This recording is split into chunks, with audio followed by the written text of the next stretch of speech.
Hello সবাইকে, কেমন আছো তোমরা? জানি আমরা কেউই ভালো নেই। এখন যে আমাদের দেশের পরিস্থিতি, আমাদের রাজ্যের পরিস্থিতি, আমরা কেউ ভালো নেই আর ভালো থাকতে পারিও না। ভালো থাকার জন্য আমাদের কাজ করতে হবে। এখন আমাদের একটাই কাজ, সেটা হচ্ছে আন্দোলন করা, আমাদের নিজেদের স্বাধীনতার আন্দোলন করা। আমরা হাতে হাত রেখে আন্দোলন চালিয়ে যাব। আমরা আর চাই না, আমাদের কন্যাশ্রী চাই না, আমাদের যুবশ্রীও চাই না, এমনকি আমাদের রূপশ্রীও চাই না। সঙ্গে আমাদের মারাও চায় না যে তারা লক্ষ্মী ভাণ্ডার পাক। চাই না, আমাদের কোনো পয়সা চাই না। আমরা চাই শুধুমাত্র স্বাধীনতা, একটু স্বাধীনভাবে বাঁচতে চাই, সম্মানের সাথে সারাটা জীবন থাকতে চাই, স্বাধীনভাবে বেঁচে স্বাধীনভাবে চলাফেরা করতে চাই। এখন একটাই কাজ, আমরা এই আন্দোলনটাকে চালিয়ে যাব আর এটাতে আমরা বিজয়ী হব। সবাই হাতে হাত রেখে এগিয়ে যেতে হবে, আমাদের এই আন্দোলনটাকে চালিয়ে যেতে হবে।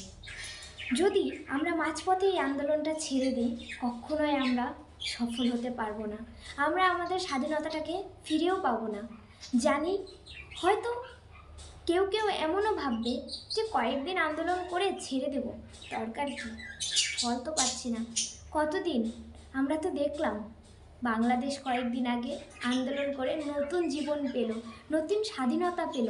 তো আমরা কি পারি না? আমরাও নতুন স্বাধীনতা, নিজেদের মতো নিজেদের স্বাধীনতা নিজেরা ছিনিয়ে নিতে পারি না? অবশ্যই পারি। আমরা নারী, আমরা সব করতে পারি।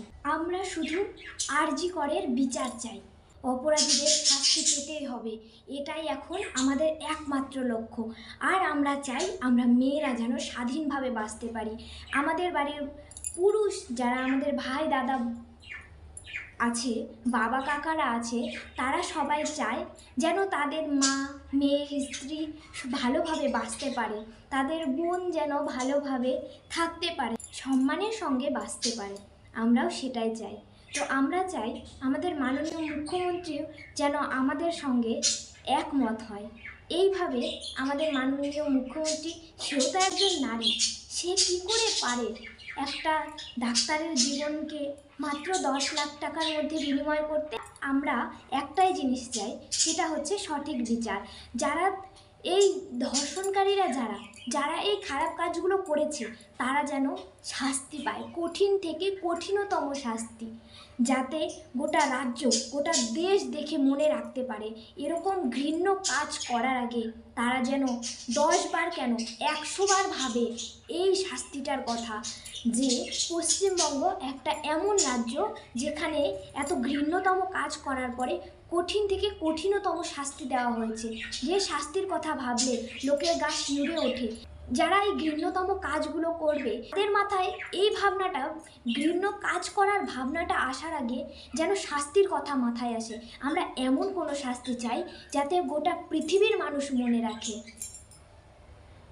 কোনো পুরুষ যেন খারাপ কাজ করার আগে সেই শাস্তিটার কথা ভাবে। আমরা এমন শাস্তি চাই, আমরা শুধুমাত্র আরজি করের বিচার চাই।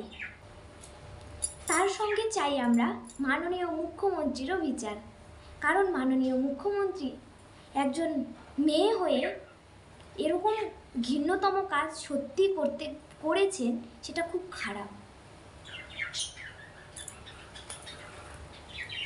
আমাদের মাননীয় যে মুখ্যমন্ত্রী যে ঘৃণ্য কাজটা করেছে, তার জন্য আমি চাই সবাই মাননীয় মুখ্যমন্ত্রীকেও শাস্তি দিক।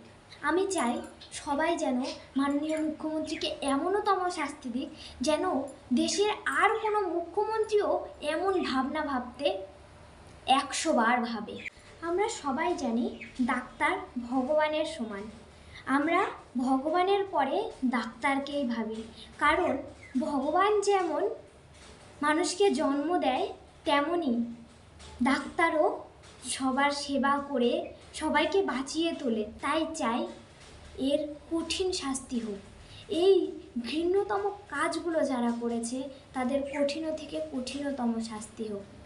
সে যেই হোক না কেন, সে হোক না কেন একজন মন্ত্রীর ছেলে, সে হোক না কেন একজন সাধারণ মানুষ, সে হোক না কেন একজন ডাক্তার, বা সে হোক না কেন একজন পুলিশ অফিসার, আমরা সবার শাস্তি চাই।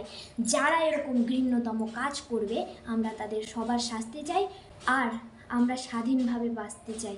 আমরা চাই না আমরা কোনো মুখ্যমন্ত্রীর দেওয়া টাকা পয়সা আমরা চাই না। আমরা চাই না মাসে মাসে আমাদেরকে 1000 টাকা করে লক্ষ্মী ভাণ্ডার দেওয়া হোক। আমরা চাই না, আমরা শুধু চাই একটু স্বাধীনভাবে বাঁচতে। আমরা চাই সম্মানের সাথে সারাটা জীবন চলতে। কেউ চায় না সম্মান হারিয়ে আত্মহত্যা বা সম্মান ছিনিয়ে নিয়ে তাকে খুন করে মেরে ফেলার পরে আত্মহত্যা বলে চালিয়ে দিতে। আর এইভাবে আমরা যদি আন্দোলন চালিয়ে যাই অবশ্যই আমরা একদিন স্বাধীনতা পাব।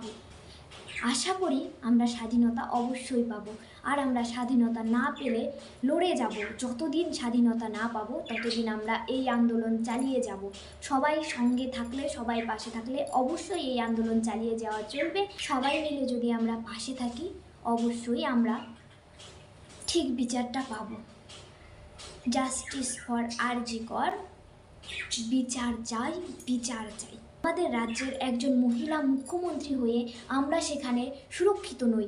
আমাদের কাজের জায়গাতে আমরা সেভ নই, আমরা আমাদের রাস্তাঘাটে সেভ নই।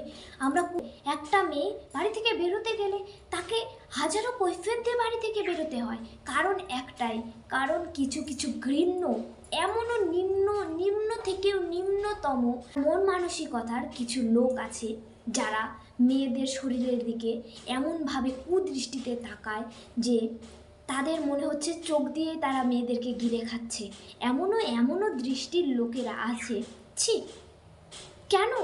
তোমাদের কি মা বোন নেই বাড়িতে? তোমাদের কি মা বোন নেই বাড়িতে? তুমি কি একজন নারীর গর্ভ থেকে জন্ম নাওনি?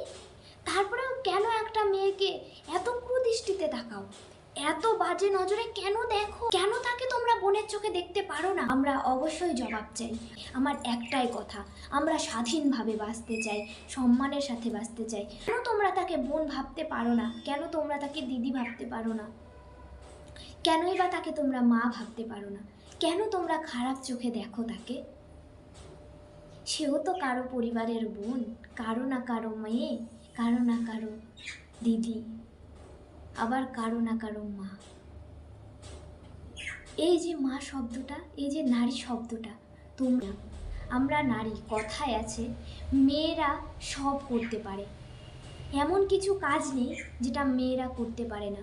মেয়েরা দেবী চণ্ডীর রূপ, মেয়েরা দেবী দুর্গার রূপ, মেয়ে মা মহাকালীর রূপ।